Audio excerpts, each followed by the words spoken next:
Operation Tidal Wave resulted in more than 1,100 suspected illegal immigrants being arrested across Florida. And we also have Colombian nationals who were convicted of murder. While officials focused on the 378 people arrested with alleged criminal histories, the majority of those caught up in the operation don't necessarily fit that bill.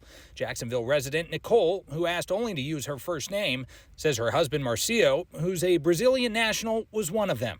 Nicole, who is a U.S. citizen, says her husband was arrested by ICE agents on his way to work last Thursday, 2 weeks after the birth of their first child. I just started crying, and I felt at that moment that the world, it was ending for me. Nicole says Marcio entered the country in 2005. The couple met while taking English classes at UNF and married in 2016. Action News Jax was able to confirm Marcio has no criminal history, just a 2018 traffic violation. And he regrets it till today's day, the way that he entered to this country. And that's why we have been fighting and trying so hard, trying to get a legal status for him. Marcio's attorney tells us while he did have an outstanding removal order, the couple has worked for years to get a waiver that would allow Marcio to go back to Brazil and return to the U.S. legally with a green card.